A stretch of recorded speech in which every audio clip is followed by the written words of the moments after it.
अभिवादन स्वीकार कीजिए ब्रजेश मिश्रा का। और आप देखना शुरू कर चुके हैं द डिबेट। बहनों भाइयों, बांग्लादेश में आज भी हिंसा, दंगा और खून खराबे का दौर जारी है और वहाँ पर माइनॉरिटीज़ यानी हिंदू कम्युनिटी पर हमले भी बढ़े हैं। कई जगह बड़ी हिंसक और खूनी घटनाएं हुई हैं और अभी तक भारत की सरकार ने शेख हसीना के बारे में कोई ठोस फैसला नहीं किया है। वो अभी भी भारत के गाज़ियाबाद स्थित हिंडन हवाई एयरबेस पर इस वक्त एक गेस्ट हाउस में मौजूद हैं और फिलहाल बांग्लादेश में भी अभी इंटरिम गवर्नमेंट नहीं बनी है। अराजकता की चपेट में है हमारा पड़ोसी मुल्क। आज भारत का सबसे बड़ा सिक्योरिटी कंसर्न यही है हमारी चर्चा का मुख्य विषय। बहनों भाइयों, बांग्लादेश के भीतर पिछले 24 घंटे के से अधिक के वक्त में जो कुछ भी हालात हुए हैं वो बड़े हैरान करने वाले और बहुत ही स्तब्ध करने वाले हैं। बांग्लादेश की प्रधानमंत्री को जिन परिस्थितियों में अपना मुल्क, अपना राजधानी और अपना प्राइम मिनिस्टर आवास छोड़कर आना पड़ा, अब जब खबरें सामने आ रही हैं तो बड़ी हैरानी भरी बातें भी पता चल रही हैं। उनके पास सिर्फ 45 मिनट यानी 45 मिनट्स का वक्त बांग्लादेश की मिलिट्री ने दिया था सुरक्षित ढाका से निकल जाने के लिए। और इन्हीं आपात स्थितियों के बीच आज विदेश मंत्री ने जब लोकसभा और राज्यसभा में पूरी जानकारी दी, तब उन्होंने कहा कि एक अर्जेंट रिक्वेस्ट शेख हसीना के ऑफिस की तरफ से आई थी और वो कुछ वक्त के लिए भारत आना चाहती थी, जिसे भारत सरकार ने तत्काल मंजूरी भी दी और वो बाकायदा ढाका से दिल्ली पहुंची। बहनों भाइयों, क्या हुआ था ढाका में? दरअसल 15 सालों की उनकी मजबूत सत्ता को उखड़ने में महज 45 मिनट का वक्त लगा। तब जब लाखों लोगों ने कर्फ्यू होने के बावजूद प्राइम मिनिस्टर हाउस यानी गण भवन की तरफ कूच कर दिया था। हालात ऐसे थे कि पुलिस और सेना ने कोई भी कार्रवाई करने से या अपने ही देश के नागरिकों पर फायरिंग करने से इनकार कर दिया था। हालांकि शेख हसीना निकलना नहीं चाहती थी ढाका से, क्योंकि उन्हें भी पता था कि अगर यहाँ से निकले तो यानी सत्ता गई। राजा का गद्दी छोड़ना और अपने ही राजधानी से भागना मतलब सत्या हाथ से जाना होता है। और ये बात शेख हसीना को भी पता थी कि अगर उन्होंने ढाका छोड़ा तो सब कुछ ख़त्म हो जाएगा। लेकिन बहनों भाइयों, शेख हसीना तो सुरक्षित ढाका से निकलने में कामयाब हो गई, लेकिन अपने पीछे उन लाखों अपने पार्टी के वफादार नेताओं को, शासन और प्रशासन में बैठे अपने वफादार अफसरों को और अपनी पार्टी के लॉयल कार्यकर्ताओं को अकेला छोड़ गई हैं। अब उनको या तो अंडरग्राउंड हो गए हैं, या वो मारे जा रहे हैं, या फिर वो हिंसा के शिकार हो रहे हैं। इन्हीं सब के बीच वहाँ पर माइनॉरिटी कम्युनिटी यानी हिंदुओं पर भी हमले की कई खबरें आ रही हैं। काफ़ी लोगों के मारे जाने की भी सूचना है और वहाँ लगातार दंगा और खून खराबा हो रहा है। ऐसे हालातों के बीच भारत ने अभी तक ये तय नहीं किया है कि शेख हसीना को यहाँ शरण दी जाएगी या फिर वो दूसरे देश का रुख करेंगी। अमेरिका ने, देखिए हालात बदलते ही पश्चिम देश किस तरह से अपना दामन छुड़ाते हैं। ये घटना अपने आप में बड़ी महत्वपूर्ण है कि जिन शेख हसीना का वेलकम अमेरिका में होता था, उनका वीज़ा आज रद्द कर दिया गया है, कैंसिल कर दिया गया है और वो अमेरिका ट्रेवल नहीं कर सकती हैं। यूनाइटेड किंगडम यानी ब्रिटेन ने ये साफ किया है कि आइसलम हम किसी व्यक्ति को इस तरह से नहीं देते हैं जब तक कि वो हमारे मुल्क में मौजूद ना हो या किसी तीसरे ऐसे देश में हो जहाँ से उन्होंने फॉर्मल रिक्वेस्ट ना की हो, तब तक हम किसी को इस तरह से पॉलिटिकल आइसलम नहीं देते हैं। यानी कि इंग्लैंड से भी कोई बहुत वेलकम नोट शेख हसीना के लिए नहीं है। बाकी और भी यूरोपियन कंट्री ट्राई कर रही हैं जैसा कि लोग बताते हैं, लेकिन हालात बदलते ही आपकी स्थिति कितनी कमज़ोर पड़ जाती है, ये घटना उसकी उदाहरण है। बहनों भाइयों, बांग्लादेश के साथ भारत के आर्थिक, सामरिक, कूटनीतिक, संस्कृति, पारिवारिक संबंध हैं। बांग्लादेश और भारत के संबंध अटूट हैं और ये ऐसा रिश्ता है जो खून का रिश्ता है, जो रोटी बेटी और संस्कृति का रिश्ता है। इस रिश्ते को कोई सरकार, कोई पार्टी ख़त्म नहीं कर सकती है। एक अटूट रिश्ते में है भारत और बांग्लादेश। बांग्लादेश का जन्म ही भारत के प्रयासों से हुआ है और शेख मुजीबुर रहमान जो शेख हसीना के पिता हैं, उनके नेतृत्व में जिस प्रकार से लोकतांत्रिक आंदोलन चलाया गया और पाकिस्तान की हर जुल्म ज्यादती को ख़त्म करते हुए बांग्लादेश को आज़ादी 71 में मिली थी, वो बेमिसाल थी। लेकिन बहनों भाइयों, आप देख रहे होंगे कि उसके बहुत लंबे समय तक पूरा मुल्क अराजकता की चपेट में था, उसके बाद मिलिट्री रूल था और फिर वहाँ पर डेमोक्रेसी 90s में बहाल हुई। लेकिन जिस तरह की डेमोक्रेसी है वो कोई बहुत ही फर्टाइल या बहुत ही वाइब्रेंट डेमोक्रेसी न होकर बल्कि अथॉरिटेरियन डेमोक्रेसी के तौर पर बांग्लादेश उभरा है, चाहे वो खालिदा जिया रही हो या फिर अब शेख हसीना। भारत के जो ताल्लुकात हैं वो मुजीबुर रहमान की फैमिली यानी शेख हसीना की फैमिली के साथ बड़े ही अच्छे ताल्लुकात में भारत रहा है। यहाँ सरकारें चाहे कांग्रेस की रही हों, बीजेपी की हों या फिर गठबंधन दलों की सरकारें हों, लेकिन भारत की पॉलिसी बांग्लादेश को लेकर बिल्कुल स्पष्ट है, बिल्कुल साफ है, लिहाजा उसमें कोई कोर कसर वाली बात नहीं है। इसी वजह से शेख हसीना ने भी ज़िंदगी में आदमी अपने सबसे बड़ी मुसीबत यानी जब जान का भय होता है तो जो सबसे पहले किसी को पुकारता है वही उसका सबसे खास होता है। तो शेख हसीना की कॉल नई दिल्ली को आई, यानी कि शेख हसीना कंफर्टेबल और सेफ फील करती हैं अगर इंडिया होती हैं। उनका पहले का भी अतीत ऐसा रहा है कि बहुत लंबे समय तक पॉलिटिकल आइसलम में उनकी फैमिली यहाँ पर रह चुकी है, जिसमें शेख हसीना, उनकी बहन और उनकी फैमिली के लोग भी रहे हैं। तो भारत से उनका संबंध बहुत ही प्रगाढ़ है। हालांकि वहाँ के सत्ता जाने से भारत की सरकार और इंडियन इस्टेब्लिशमेंट ने एक बड़ा सपोर्ट सिस्टम बांग्लादेश में खो दिया है। अब वहाँ का जो वातावरण है वो इंडिया के लिए फ्रेंडली नहीं है, बल्कि वहाँ भारत को कुछ और दृष्टिकोण से बांग्लादेश के लोग देख रहे हैं। लेकिन जिन हाथों में वहाँ पर सत्ता जा रही है या जिस तरह की अराजकता है वो बांग्लादेश को बर्बादी के कगार पर ले जा रही है। जो हश्र अफगानिस्तान ने देखा, जो हश्र पाकिस्तान ने देखा है, ऐसा प्रतीत होता है कि 2 दिन 4 दिन से वहाँ कोई सरकारें नहीं हैं और अराजकता की स्थिति है।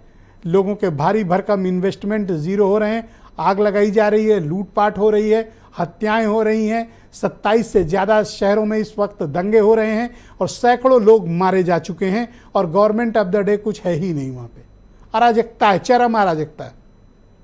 ये भारत के लिए सिक्योरिटी कंसर्न है, हमारे बॉर्डर्स के लिए भी, और भारत के लिए इसमें कई मसलों पर बड़े कॉम्प्लिकेटेड भी इश्यूज आगे रहेंगे।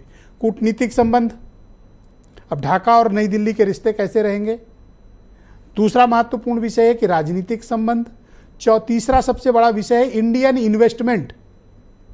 सरकार के करीब 75,000 करोड़ के इन्वेस्टमेंट भारत सरकार के बांग्लादेश के भीतर हैं।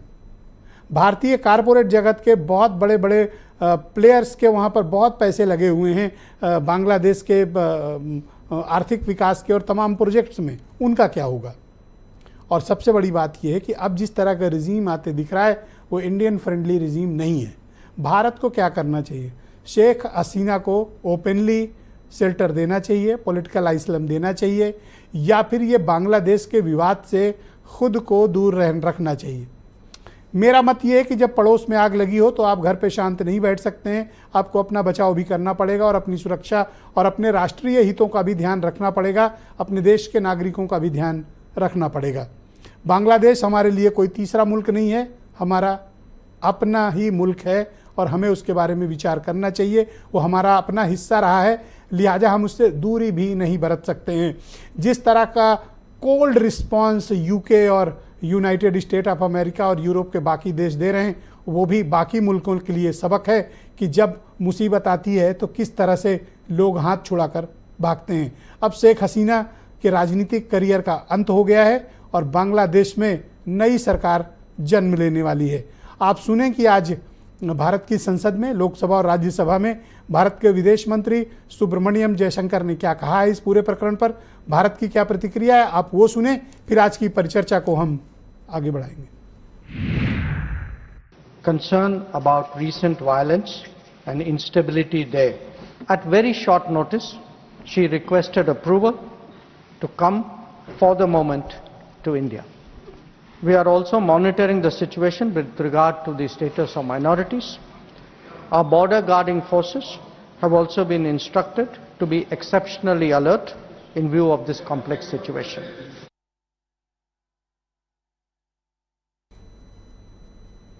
बने भाइयों, आज की परिचर्चा को हम आगे बढ़ाते हैं। हमारे साथ इस देश के बहुत ही जाने माने डिप्लोमेट और राजनयिक SD मुनी साहब मौजूद हैं, विशेष तौर पर मैं उनका बहुत शुक्रिया अदा करता हूं। डिफेंस एक्सपर्ट संतपाल राघव जी मेरे साथ मौजूद हैं। डॉक्टर प्रीति चौधरी, बहुत ही अंतर्राष्ट्रीय जगत में बहुत ही जाना माना नाम है पॉलिटिकल साइंस में, और साउथ एशिया मामलों के एक्सपर्ट भी हैं। PK सहगल साहब भी मेरे साथ इस कार्यक्रम का हिस्सा हैं, और आनंद दुबे मेरे साथ मौजूद हैं, रूलिंग पार्टी यानी BJP के प्रवक्ता हैं। वीरेंद्र जी हमारे स्टेट हेड, आप सभी का शुक्रिया और धन्यवाद मेरे साथ इस कार्यक्रम का हिस्सा बनने के लिए।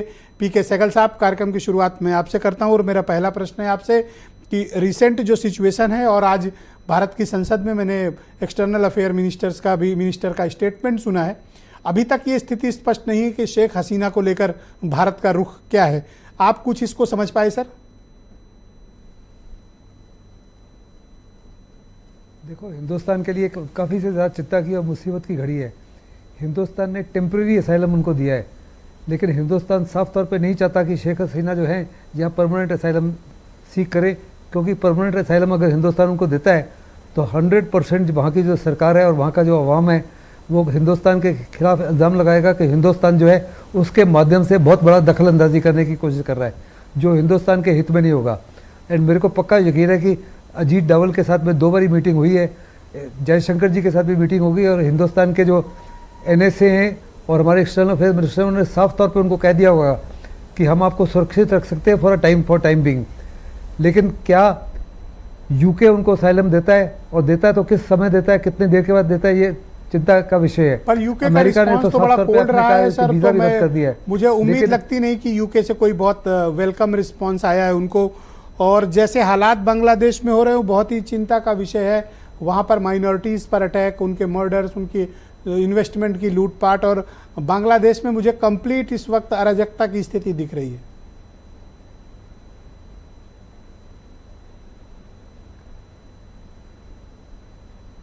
सहगल साहब, आप मुझे सुन पा रहे हैं? शायद मेरा उनसे कनेक्ट टूट गया है। आप जो कह रहे हैं बिल्कुल सही कह रहे हैं। Please continue sir, please continue जी। आप बिल्कुल सही कह रहे हैं। इस समय वहाँ पे 100% क्योस है, कंफ्यूजन है, नोबडी इज इन कंट्रोल। जो उन्होंने कहा कि हम 24 से 48 घंटे में एक नई सरकार का गठबंधन करेंगे, नई सरकार का गठबंधन नहीं हुआ। It's free for all. बहुत बड़े पैमाने पर माइनॉरिटीज़ के ऊपर अटैक हो रहे हैं। हिंदूज़ के टेम्पल्स को डेसिक्रेट किया जा रहा है, हिंदुओं की प्रॉपर्टी को लूटा जा रहा है, दुकानों को लूटा जा रहा है, उनके घर जलाए जा रहे हैं, और यहाँ तक कि उनके पर्सनल उनके ऊपर अटैक्स हो रहे हैं। ये बहुत ज़बरदस्त चिंता का विषय है। एक तो हमारी सिक्योरिटी का ताल्लुक है, जहाँ पे बॉर्डर्स इनसिक्योर हो चुके हैं, और दूसरा बहुत बड़े पैमाने पर जो हिंदुस्तान का डायस्पोरा है बहुत बड़ी तादाद में, ऑलमोस्ट 10% ऑफ बांग्लादेश पॉपुलेशन, उनका भी वहाँ रहना जो है काफ़ी ज़्यादा मुश्किल है। और अगर बड़े पैमाने पर वो इन्फ्लक्स करते हैं हिंदुस्तान की तरफ, तो हिंदुस्तान की इकोनॉमी में भी बड़ा फर्क पड़ेगा, डेमोग्राफी में भी बड़ा फर्क पड़ेगा, खास करके नॉर्थ ईस्टर्न स्टेट्स में। और हिंदुस्तान के लिए बहुत ही बड़ा झटका है, बहुत ही बड़ा चिंता का विषय है जी। आने वाले समय में हाउ द स्थिति अनफोल्ड्स, धन्यवाद सर, थोड़े दिनों के बाद पता लगेगा, लेकिन जो भी सरकार होगी।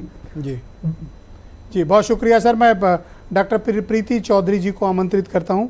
राजनीति शास्त्र की बहुत ही जानी मानी प्रोफेसर हैं और साउथ एशिया की मामलों के एक्सपर्ट भी हैं। डॉक्टर चौधरी, बहुत शुक्रिया हमारे साथ जुड़ने के लिए। मैं आपसे जानना चाहता हूं कि बांग्लादेश में भारत के कितने हित इन्वॉल्व हैं, और रिसेंट जो कुछ भी घटनाक्रम हुआ है, शेख हसीना का वहां से अपदस्थ होना और वहां से भागना, और फिर भारत में टेम्परेरी आइसलम लेना, और आज के जो घटनाक्रम रहे हैं उसको आप किस तरह से परिभाषित करती हैं, और आपका क्या मत है कि भारत को किस तरह का दृष्टिकोण शेख हसीना और बांग्लादेश को लेकर रखना चाहिए?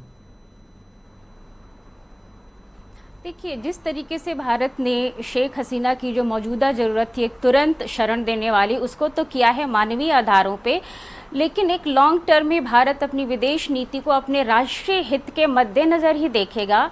और बांग्लादेश भारत के लिए, जैसा कि आप सबने कहा, कि एक बहुत ही विशेष महत्व का देश है, और पिछले कुछ दिनों में हम दोनों देशों के बीच संबंधों में अभूतपूर्व सुधार हुआ है।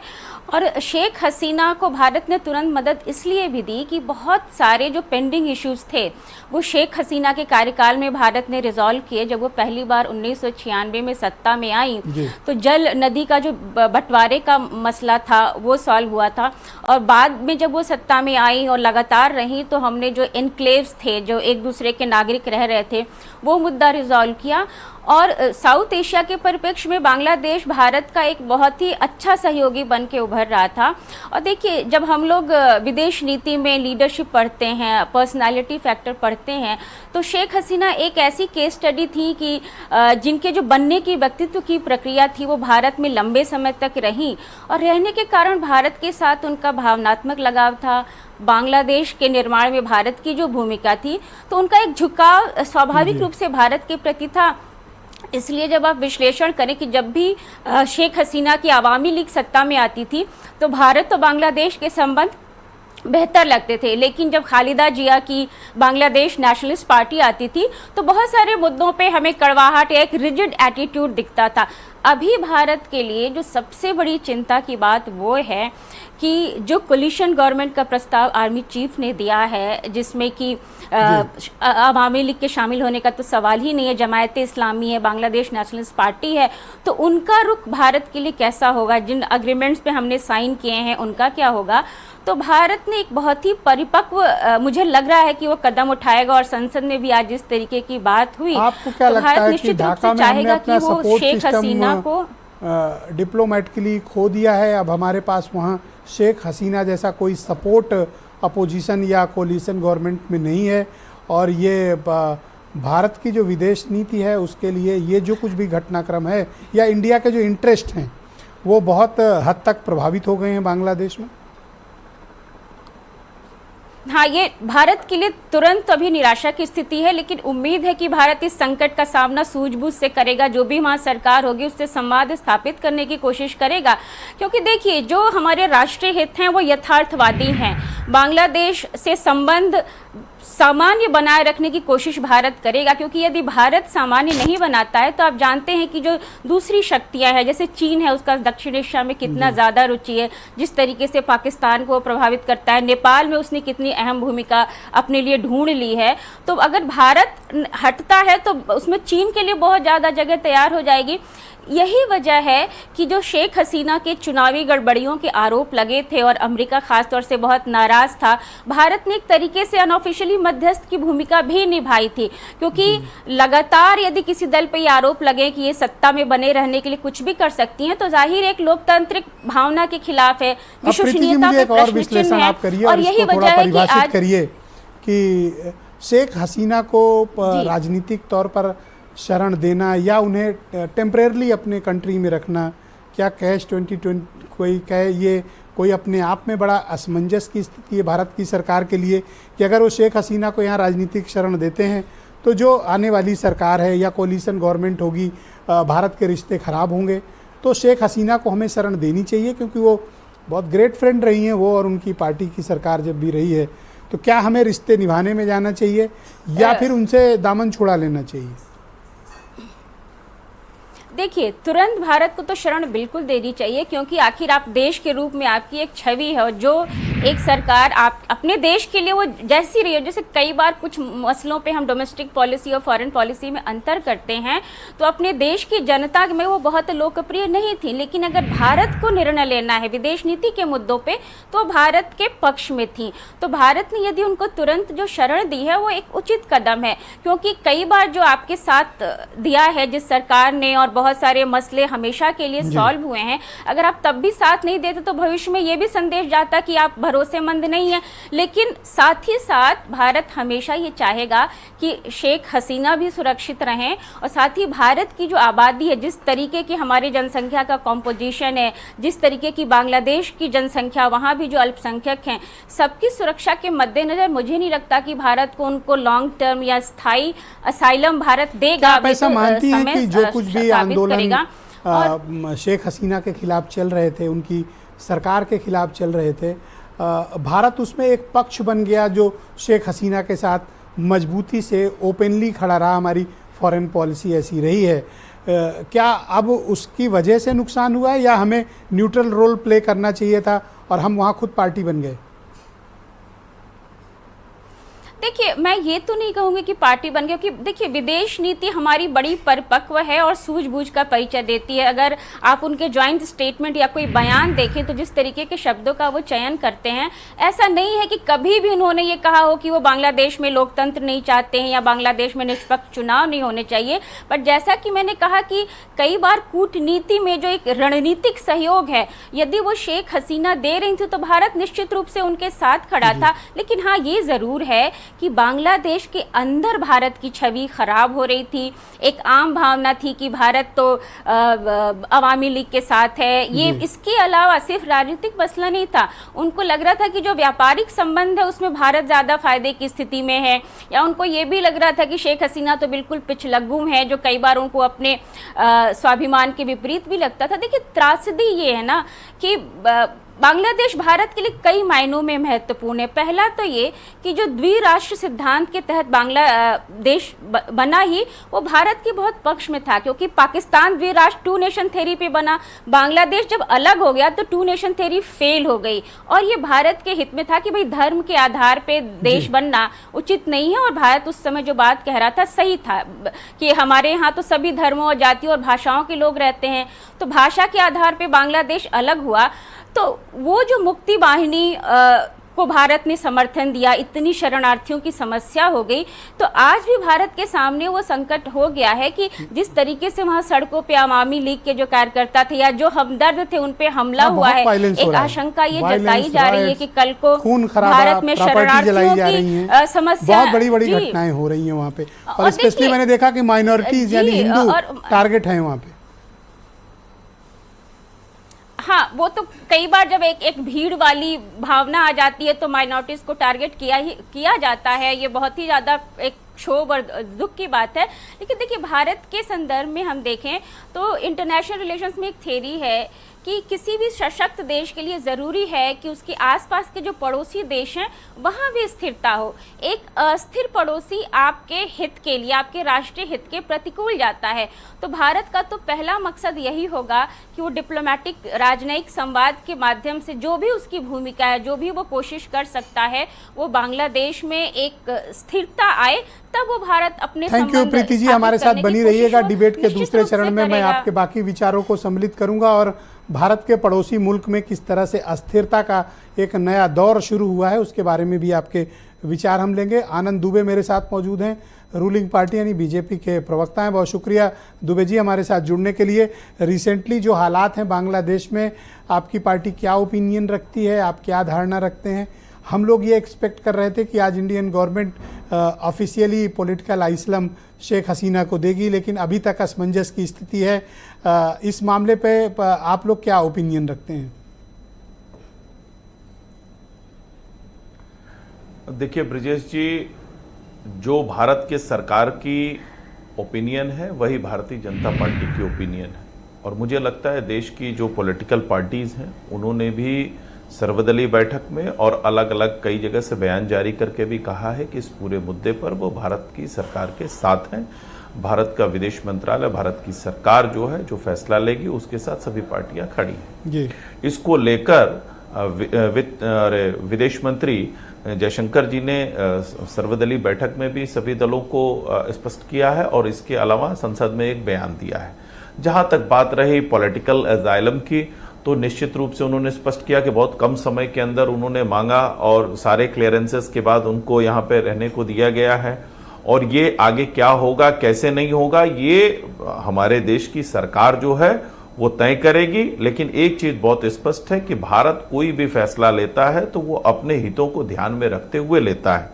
निश्चित रूप से भारत चाहता है कि हमारे जो पड़ोसी देश हैं, चाहे वो बांग्लादेश हो या कोई भी देश हो, वहां शांति स्थिरता रहे, लोकतंत्र की बहाली हो, लोकतंत्र जो है वो फलता फूलता रहे। और इसके लिए हमारी सरकार ने भी और पूर्ववर्ती भी जो हमारी देश में जो अलग अलग सरकारें रही हैं उन्होंने भी अपने अपने स्तर से हमेशा योगदान दिया है, प्रयास किया है। जहां तक बात रही वहां पे अल्पसंख्यकों पे जो हिंसा हो रही है, जो हमले हो रहे हैं, उसको लेकर भी हमारी सरकार ने चिंता जाहिर की है। वहां जो जनरल है, आर्मी के चीफ हैं, उनसे भी बात की है, और इसके अलावा हमारा जो इंडियन मिशन है उससे भी हम लगातार संपर्क में हैं। और लगातार हम हर स्थिति बट पर और भी नजर बनाए concern है हुए कि हैं वहाँ और निश्चित रूप बहुत से से हम उम्मीद करते हैं। भारतीय नागरिक भी हैं, हमारे स्टूडेंट्स भी हैं, बिजनेस कम्युनिटी भी वहाँ पे रह रही है इंडिया की, और काफ़ी कुछ स्टेक पे है और हमारा मिशन भी है वहाँ पे। इन सब की सिक्योरिटी के लिए भारत सरकार ने क्या एफर्ट किए हैं और आपकी पार्टी क्या ओपिनियन रखती है कि क्या हमें बांग्लादेश के इन मामलों में दखल देना चाहिए? नहीं, देखिए, भारतीय विदेश मंत्रालय ने स्पष्ट किया है कि उनके आर्मी चीफ से, बांग्लादेश के आर्मी चीफ से वो संपर्क में है और उनसे बात हुई है। वहां पर हमारे जो भारतीय मिशन के लोग हैं प्लस हमारे जो नागरिक हैं, करीब 19,000 की जो संख्या उन्होंने बताई है, जिसमें 9,000 के आसपास छात्र हैं और बड़ी संख्या में वो छात्र जो है वो जुलाई के महीनों में छुट्टियों में आए थे, तो वो अपने घर पे हैं। लेकिन जो लोग भी हैं उनकी सुरक्षा की, उनके प्रॉपर अगर उनको रेस्क्यू वहां से करना है, उन्हें ले आना है, उन सब की जिम्मेदारी भारत की सरकार की है और हम लगातार उसके लिए प्रयास कर रहे हैं। आज मैंने कई जगह पढ़ा, आपकी पार्टी के तमाम नेताओं ने ये बात लिखी है कि वहां पर माइनॉरिटीज का मतलब बांग्लादेश में अधिकांशतः हिंदू और ईसाई हैं, तो हिंदुओं पे अटैक बहुत हो रहे हैं, उनकी प्रॉपर्टी जलाई जा रही है, मर्डर्स हो रहे हैं, खून खराबा हो रहा है। क्या आप ये बात कंफर्म कर सकते हैं? नहीं, निश्चित रूप से जिस तरह की मीडिया की रिपोर्ट्स आ रही हैं और मीडिया के रिपोर्ट्स के हवाले से जो खबरें आ रही हैं वो निश्चित रूप से चिंताजनक हैं और इसको लेकर भी वहां पर जो आर्मी के चीफ हैं और उनसे भी बात हुई है और वहां से भी ये बात है कि निश्चित रूप से उनको सुरक्षा प्रदान की जाएगी और शेख हसीना को पॉलिटिकल आइसलैंड में उस पर राजनीतिक शरण मिलनी चाहिए। नहीं ब्रिजेश जी, देखिए, ये पूरी तरह से केंद्र सरकार का मुद्दा है। भारत की सरकार, हमारा विदेश मंत्रालय और हमारे जो नेतृत्व है वो तय करेगा कि भारत के बहुत शुक्रिया आनंद जी, हमारे साथ बने रहिएगा। डिबेट के दूसरे चरण में और जो फैसला बाकी विचारों को हम स्थान देंगे। मेरे साथ संत पाल राघव जी मौजूद हैं, कल भी हमारे साथ इस डिबेट का हिस्सा थे। बहुत शुक्रिया आपका राघव सर हमारे साथ जुड़ने के लिए। मैं आपसे जानना चाहता हूं कि इस वक्त भारत के सामने किस तरह के सिक्योरिटी कंसर्न पिछले 30 घंटे में डेवलप हुए हैं, और दूसरा प्रश्न ये कि हमारे बहुत से नागरिक, भारत का इन्वेस्टमेंट, इंडिया की सिक्योरिटी और बहुत सी चीज़ें स्टेक पर हैं। पिछले 30 घंटों में ये बदलाव को आपने किस तरह से देखा है और भारत को क्या करना चाहिए? जी, सबसे महत्वपूर्ण जो सुरक्षा का मुद्दा है, क्योंकि जो हमारी बॉर्डर्स है वो 1096 किलोमीटर है जी और 5 स्टेट को टच करता है, बंगाल, त्रिपुरा, आसाम, मेघालय और मिजोरम जी। और वहां पे घने जंगल है और जहां पे फेंसिंग भी टूट चुकी है, तो यहां से पहले भी घुसपैठ होती रही है और वहां से आतंकवादी भी आते रहे जी। जो खलीदा जिया की सरकार थी और वहां पे उनको शरण भी दी गई थी, जो उल्फा का हेडक्वार्टर भी बांग्लादेश के अंदर था। और उसके अलावा ISI के साथ मिलकर जो वहां पे जिहादी ग्रुप थे वो वहां से भी अपना ऑपरेशन लॉन्च करते थे। और हमारा वहां से तस्करी जो मादक पदार्थों की है वो भी वहां से एक बड़ा रूट है। मैं आपको फिगर देता हूं, 2020 से 2023 तक जो BSF में 8,500 करोड़ का वहां पे जो ड्रग्स हैं वो सीज की है। तो ये हमारे लिए सुरक्षा जो है वो मेजर इशू है। मैं आपको बताऊं, जब से हमारे शेख हसीना, आपका कहने का तात्पर्य सर कि अगर अपोजिशन की सरकार यानी जो कोलिएशन गवर्नमेंट जिसका जिक्र प्रीति जी कर रही थी, अगर वो आएगी तो नॉर्थ ईस्ट में या फिर बंगाल की तरफ उग्रवाद बढ़ सकता है? जी बिल्कुल, आपने सही कहा। ये एक पाकिस्तान का एक ISI के लिए एक बड़ा बेस बनेगा, प्लस जो नॉर्थ ईस्ट के इंसिडेंट है उनके लिए भी वहां पे जाने के लिए बहुत इजी हो जाएगा, वहां बेस कैंप बन जाएंगे। आर्थिक आप देखिए शेख हसीना जी ने 2 हमारे को चिटगांव और जो दूसरा मंगला पोर्ट जो फ्री दिया। नंबर 3 जो हमारा सेंसिटिव संवेदनशील है सिलिकॉनी कॉरिडोर जो है जी, वो चाइना के डोमिनेशन पे है, उसके कट ऑफ होने से हमारा 7 सिस्टर्स का कनेक्शन कट जाता है, कनेक्टिविटी कट जाती है। तो हमारे को जो ऑल्टरनेट रूट था वो शेख हसीना जी ने जो दिया है वाटरवेज के हिसाब से बड़ा अच्छा ऑप्शन था और बड़ा ही अच्छा विश्वास था। तो ये हमारे सुरक्षा के मुद्दे हैं। आर्थिक आप देखें कि जो भारत के जो बिजनेस टाइकून है उनकी इन्वेस्टमेंट है वहां। नहीं सर, इंडियन गवर्नमेंट की भी बहुत हैवी इन्वेस्टमेंट है वहाँ। हैवी इन्वेस्टमेंट प्रोजेक्ट्स हैं जो रास्ते बीच में हैं जी। जो, और शेख हसीना जी की गवर्नमेंट ने हमारे से जो एग्रीमेंट्स किए आर्थिक आधार पे भी और जो सुरक्षा उपकरण जी। वो अभी नई जो गवर्नमेंट आएगी, जो बीएनपी वगैरह आएगी या अवामी लीग उसका हिस्सा भी नहीं है। बिकॉज आप देखें जो उनके नहीं, वो तो कंप्लीट वाइप्ड आउट हो गए, वो तो वाइप्ड आउट कर दिए गए। कंप्लीटली वाइप आउट हो गए, उनको जी। तो बुलाया भी नहीं।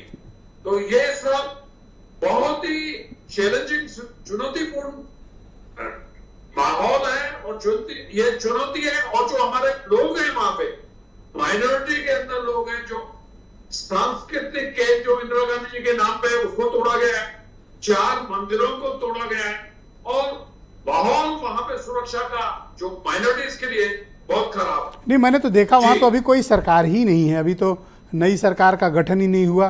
कंप्लीट मतलब वहाँ पर जो अराजकता की स्थिति होती है ना कि लॉलेसनेस है, गवर्नमेंट है नहीं, जिसका जो मन है वो कर रहा है और चारों तरफ खून खराबा, दंगे, बवाल चल रहे हैं। बहुत शुक्रिया राघव जी, हमारे साथ बने रहिएगा। वीरेंद्र जी भी हमें डिबेट में ज्वाइन कर चुके हैं। वीरेंद्र जी, मैं देख रहा हूँ कि भारत में बड़ी ही गंभीरता से बांग्लादेश के घटनाक्रम को लिया गया। हालांकि हम ये उम्मीद कर रहे थे कि आज कुछ भारत की सरकार और स्थिति क्लियर करेगी शेख हसीना और बांग्लादेश को लेकर, लेकिन अभी सिर्फ कंसर्न जताए गए हैं और ये बताया गया कि टेम्परेरली उनको इस्लाम अभी दिया गया है उनकी रिक्वेस्ट पर।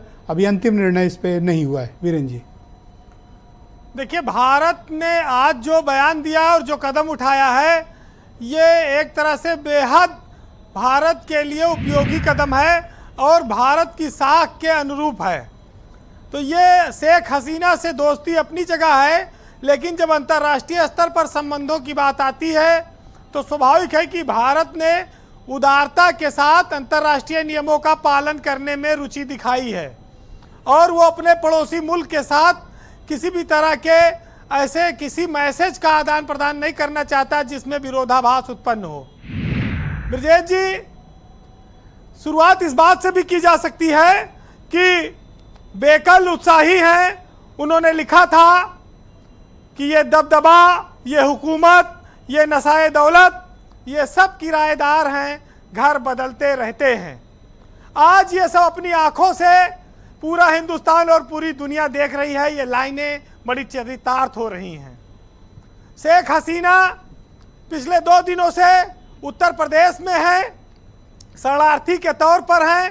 गाजियाबाद में गेस्ट हाउस में उनको रोका गया है। भारत ने उनके लिए कोई पलक पावड़े नहीं बिछाए हैं। उनको जो उन्होंने एक अनुमति मांगी थी एक मित्र के तौर पर, वो भारत ने उनको दी है, लेकिन अस्थायी तौर पर उनको भारत अपने यहाँ कोई शरण देगा इसकी कोई संभावना नहीं है।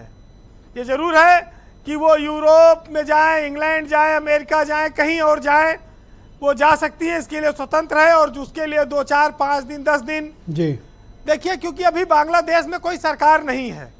बांग्लादेश की सरकार की ओर से भी कोई मैसेज ऐसा भारत को नहीं आया है कि उनके प्रधानमंत्री जो पूर्व हो चुकी हैं उनको कोई शरण ना दी जाए। तो ऐसे में भारत के पास तटस्थ अवसर हैं, वो अपने हिसाब से निर्णय कर रहा है। जब वहाँ कोई सरकार आ जाएगी, चाहे अंतरिम सरकार आ जाए या वहाँ के राष्ट्रपति कोई अपील करे, उसके बाद भारत अपना स्टैंड तब बदल सकता है, उस पर और क्लियरिटी ला सकता है। तो अभी तो बहुत अवसर है भारत के पास, शेख हसीना यहाँ रहें, इस पर किसी को कोई एतराज नहीं है। और महत्वपूर्ण बात यह है कि बांग्लादेश की मिलिट्री ने ही वो विमान भेजा था और वो विमान वापस गया है जो बांग्लादेश से उनको छोड़ने आया था यहाँ। तो वहाँ पर भी सेना के स्तर पर और उच्च स्तर पर राजनयिकों के अभी शेख हसीना को लेकर कोई बहुत बड़ा ऐसा फैसला नहीं हुआ है कि उनको देशद्रोही घोषित किया गया हो या उनके ऊपर कोई मुकदमा चलाया जाए या उनको अंतर्राष्ट्रीय स्तर से बेदखल किया जाए। ब्रजेश जी, अब हिंसा पे आते हैं। बांग्लादेश में जो तख्ता पलट हुआ है उसके साथ भारत के रिश्तों में क्या परिवर्तन आने वाला है, क्या बदलाव आ रहा है? कट्टरपंथियों के हावी होने से भारत में जो स्थितियां बनेंगी और ख़ास तौर से जो हाँ हमारे हिंदू समुदाय के अल्पसंख्यक कहे जाते हैं लोग, उनके साथ जो स्थितियां हो रही हैं उस पर विचार करना ज़रूरी है। हम शेख हसीना को भारत का दोस्त मानते हैं, वो भारत की प्रति वो काफ़ी लिबरल रही हैं, दोस्त उनका भाव दोस्ताना रहा है, लेकिन भारत में वो उदारता की मूर्ति हो सकती हैं। अपने देश में आज वो एक तानाशाही वाली प्रवृत्ति और मूर्ति लिए खड़ी हैं और वहाँ पर उनकी छवि एक हिटलर शाही, एक डिक्टेटरशिप की रही है, जिसकी वजह से आज इतना बड़ा आंदोलन पैदा हुआ है। वैसे देखिए, अब वो कभी बांग्लादेश तो लौटेंगी नहीं। वो अपने जीवन की राजनीतिक पारी खेल चुकी हैं, 72 साल की उनकी उम्र हो चुकी है। अब उनके पास ज़्यादा वक्त नहीं है कि वो आके यहाँ पर बांग्लादेश में लोकतंत्र की दुहाई दें, मुकदमों का सामना करें और फिर आगे चलकर वो जनता में लोकप्रिय बने। जी, तो लोकतंत्र की दुहाई देने का उनके पास भी कोई अवसर नहीं, क्योंकि जिसने अपने हाथों से लोकतंत्र को कुचला हो वो अब लोकतंत्र का आड़ लेकर बच नहीं सकता है। तो भारत के कई हजार बच्चे फंसे हैं, नागरिक फंसे हैं, बांग्लादेश में पढ़ाई करते हैं, काम करते हैं, उड़ानें बंद हो गई हैं, बॉर्डर सील हैं, लोग कैसे आएंगे? बंगाल, त्रिपुरा, आसाम, मणिपुर, तमाम जगहों से पेट्रोलिंग चल रही है, सतर्कता चल रही है। अब 53 साल में जो एक देश बना था उसके बर्बाद होने का धुआं, उसके बर्बाद होने की तस्वीरें, मंदिरों को तोड़ने की, हिंदुओं को मारने की, ये सब चीज़ें लोग देख रहे हैं। हमारे यहाँ कहते थे कि 2 टके के आदमी भी नहीं हो तुम। आज वही बांग्लादेश का टका 2 टका के भी नीचे चला गया। जो उनकी मुद्रा है राष्ट्रीय टका, वो टका भी अब किसी लायक नहीं बची। तो टके की जो तुलना भारत में बहुत पहले होती थी, आज वो अपने असली स्वरूप में पहुंच गया, यानी कि कौड़ियों के भाव। जी वीरेंद्र जी, वैसे फैज़ अहमद फैज़ की एक बहुत पुरानी नज़्म है जो पाकिस्तान के तानाशाह थे, उनके खिलाफ उन्होंने 1977 में जब तख्ता पलट हुआ जियाउल हक का, तब ये नज़्म लिखी गई थी और उस समय भी इसी तरह की स्थितियां थीं। ब्रजेश जी, बांग्लादेश में कहने को ये छात्र आंदोलन है, लेकिन ये मुसलमान अपने ही हाथों अपने देश को लूट रहे हैं और तोड़फोड़ कर रहे हैं, गैर मुस्लिमों को मार रहे हैं, उनका घर जला रहे हैं, दुकानें लूट रहे हैं, इबादत खाने तोड़ रहे हैं। इस्कान मंदिर याद होगा, जब 1971 में बांग्लादेश आज़ाद हुआ तो इसी इस्कान मंदिर में कई सालों तक बांग्लादेशियों का पेट भरा था फ्री खाना खिलाकर। आज उसको भी लूटा जा रहा है दीन इस्लाम के नाम पर। जी, श्रीलंका में भी तख्ता पलट हुआ था, लेकिन इस तरह नहीं हुआ था, इतना जनता का नुकसान किया गया हो, हिंदुओं का नुकसान किया गया हो, क्योंकि वहाँ पर इस्लामिक सरकार नहीं थी, मुस्लिम कंट्री नहीं था वो। तो ये सब चीज़ें भी आती हैं। बहरहाल सुनिएगा, फैज़ अहमद फैज़ की एक नज़्म है, ये तब के हालात पर लिखी गई थी 1977 में, कि लाजिम है हम भी देखेंगे वो जिस दिन का वादा है जो लौहे अजल में लिखा है, जब जुल्म और सितम के कोह गिरा रुई की तरह उड़ जाएंगे हम महकूमों के पांव तले, जब धरती धड़ धड़ धड़केगी और अहले हकम के सर ऊपर जब बिजली कड़कड़ कड़केगी, जब अर्ज खुदा के काबे से सब बुत उठवाए जाएंगे, हम अहले सफ़ा मरदूद हरम मसनद पे बिठाए जाएंगे और सब ताज उठा ले जाएंगे, सब तख्त गिराए जाएंगे।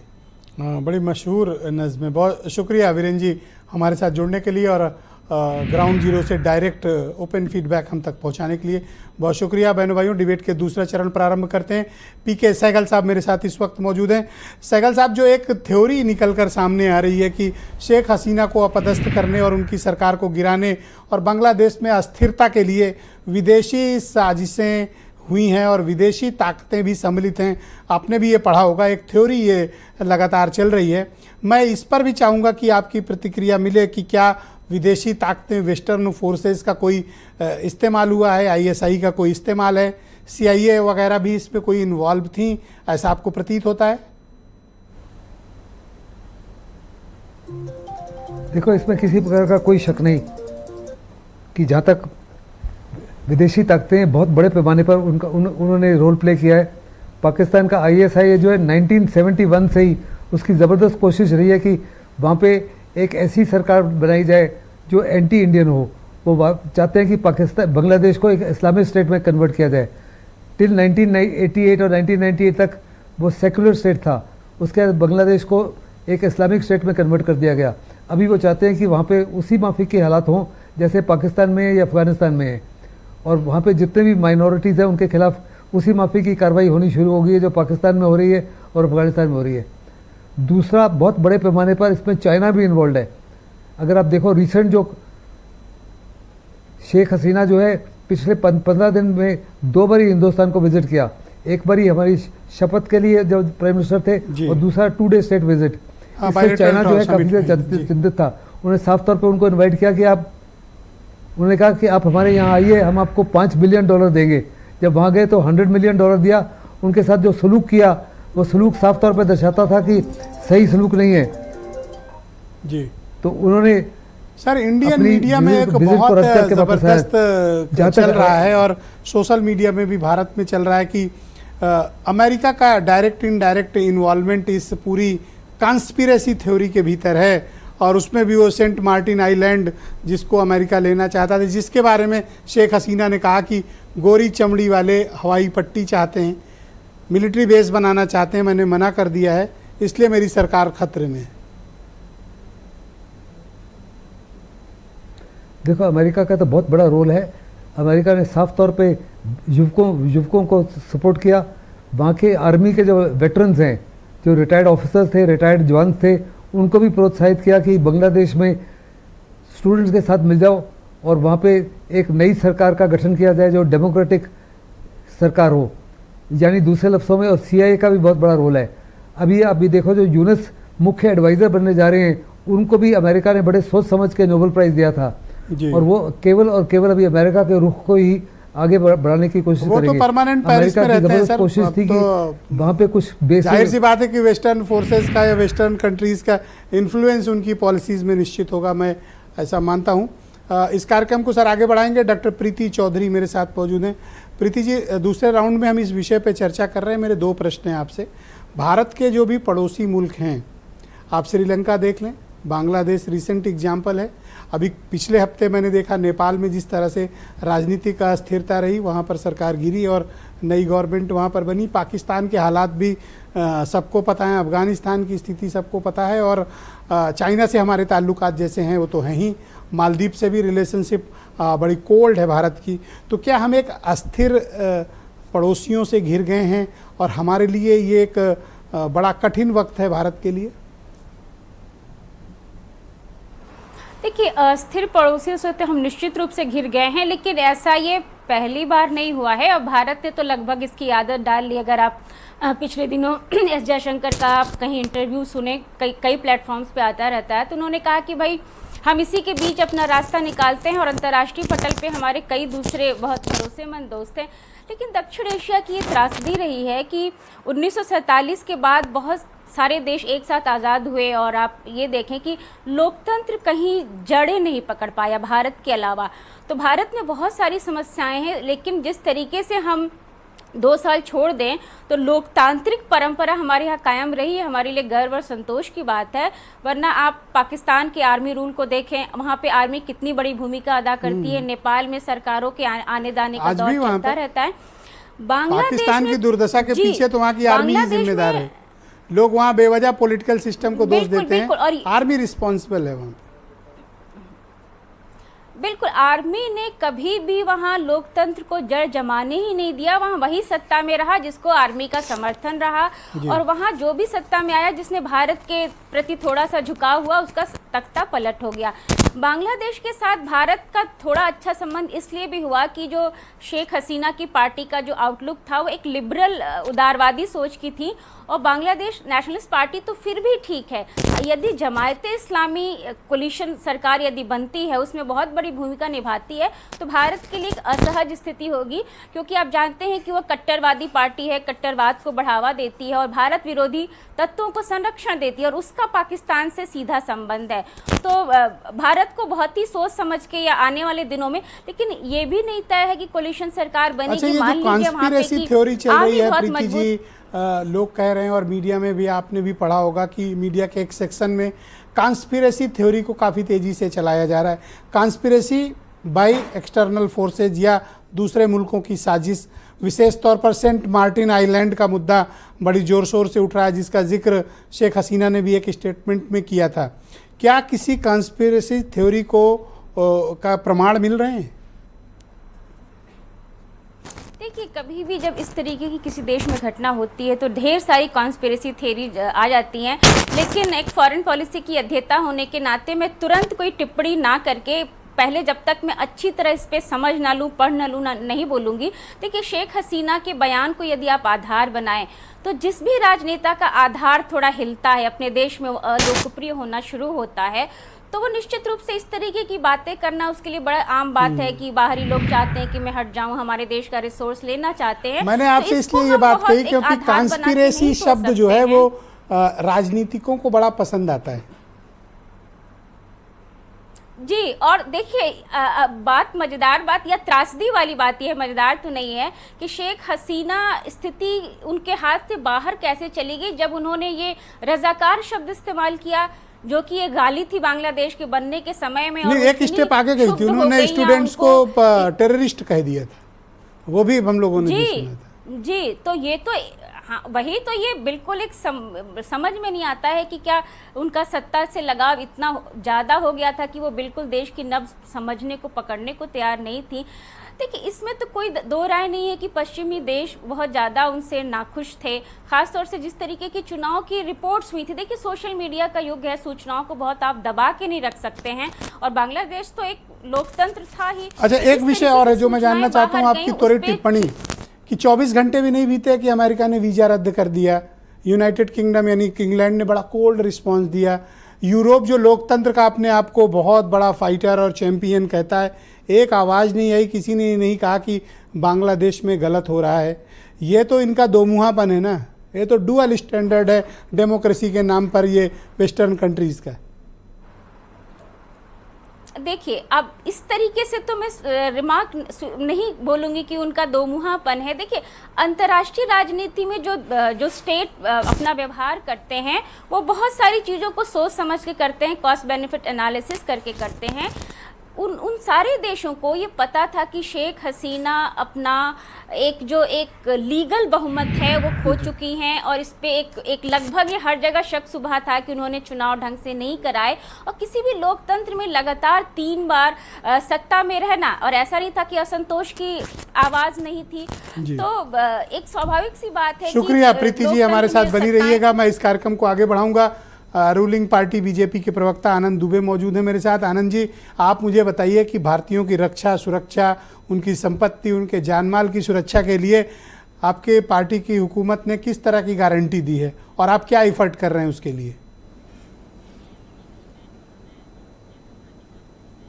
देखिए ब्रिजेश जी, मैंने आपको पहले हिस्से में भी डिबेट के बताया था कि हमारी सरकार लगातार वहाँ के आर्मी चीफ जो हैं उनसे बातचीत कर रही है, उनके संपर्क में है, हमारे इंडियन मिशन के संपर्क में है, और हम अपने देश के सभी लोगों की सुरक्षा के लिए प्रतिबद्ध हैं, कटिबद्ध हैं, जो भी हमारे भारतीय हैं।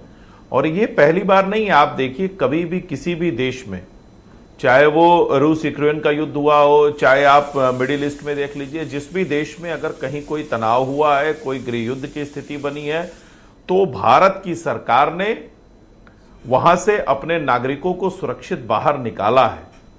इसके लिए भारत की सरकार की पूरी दुनिया में तारीफ होती है। इतना ही नहीं, कई बार तो भारत की सरकार ने दूसरे देशों के नागरिकों को भी बचाने का काम किया है। इसलिए मैं पूरे विश्वास के साथ भारतीय जनता पार्टी का प्रवक्ता होने के नाते आपको यकीन दिला रहा हूं कि हमारे जो भी नागरिक वहां पर हैं वो पूरी तरह से सुरक्षित रहेंगे और उनको सुरक्षित देश वापस लाने की जिम्मेदारी हमारी है और उसका हम पालन करेंगे। बहुत शुक्रिया, हमारे साथ बने रहिएगा। संतपाल राघव जी मेरे साथ मौजूद हैं।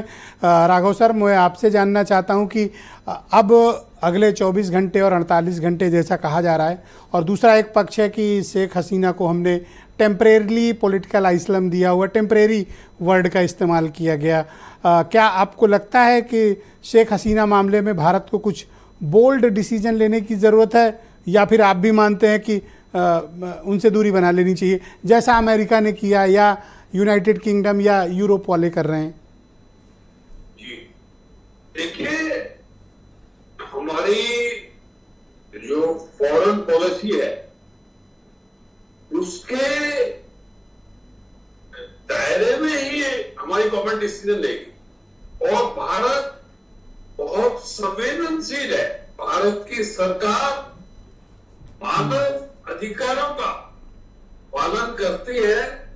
सेफ्टी सिक्योरिटी ऑफ जो भी हेड ऑफ द गवर्नमेंट है जी, उसको फाइट करेगी और बड़ा सम्मान देगी उनको, और उनके कोई राजनीतिक या आंतरिक मामले में कोई दखलंदाजी बिल्कुल नहीं देगी। वो अपने आप को बड़ी बैलेंस अप्रोच के साथ, हमारी गवर्नमेंट, हमारी फॉरेन मिनिस्ट्री और हमारे डिप्लोमेट उसी दायरे के अंदर काम करेंगे, उसी जो पैरामीटर। सर, एक बात का मुझे बहुत सख्त अफसोस भी है और गुस्सा भी है कि जो कौमें अपने फाउंडिंग फादर्स और अपने राष्ट्र नायकों के प्रति सम्मान का भाव नहीं रखती हैं, वो कौमें बाद में आगे चलकर बहुत पछताती हैं। मैंने देखा कल जिस तरह से शेख मुजीबुर रहमान की प्रतिमा और उनकी मूर्ति तोड़ी गई, अपमानित करने की मूर्ति को कोशिश की गई, उसे तोड़ा गया, नष्ट किया गया। ये किसी भी मुल्क के लिए बेहतर संकेत नहीं है। ये बताता है कि लोग कितने कृतज्ञ और किस तरह का बर्ताव रखते हैं। जिन्होंने अपनी शहादत देकर इतने बड़े मुल्क को बनाया, उनके प्रति इस तरह का आचरण ये बड़ा स्तब्ध करने वाला था। जी, ये बहुत ही दुखद है। जो वहां के फाउंडर थे जिन्होंने एक चैलेंज लिया और इंडिया के साथ मिलकर और एक अपने आप को यातनाएं सही उन्होंने, और उन्होंने बहुत ही संघर्ष किया, शहादत दी सर, अपनी शहादत दी उन्होंने। Sheikh Mujibur Rahman father of Bangladesh sir, और उनके साथ जिस तरह से बर्ताव हो रहा है उनकी मूर्ति के साथ, ये बहुत ही दुखद ये बहुत दुखद है सर। ये बताता है कि ये आंदोलनकारी किसी विचारधारा के नहीं है, बल्कि इनके इरादे बहुत ही खतरनाक और इनकी सोच अपने ही देश के राष्ट्रपिता के बारे में कितनी घिनौनी है कि ये अपने पूर्वजों के प्रति भी सम्मान का भाव नहीं रखते हैं। मैं आप सभी का बहुत शुक्रिया अदा करता हूं कि इस महत्वपूर्ण परिचर्चा में आप सब ने अपने अपने इनपुट्स प्रस्तुत किए और दर्शकों की भी जानकारी बढ़ाई। और बहनों भाइयों, आप सबका भी शुक्रिया। बांग्लादेश को लेकर जिस तरह के अपडेट्स आते रहेंगे, हम लगातार आप तक उसे पहुंचाते भी रहेंगे। बहुत शुक्रिया और धन्यवाद इस कार्यक्रम को देखने के लिए। नमस्कार।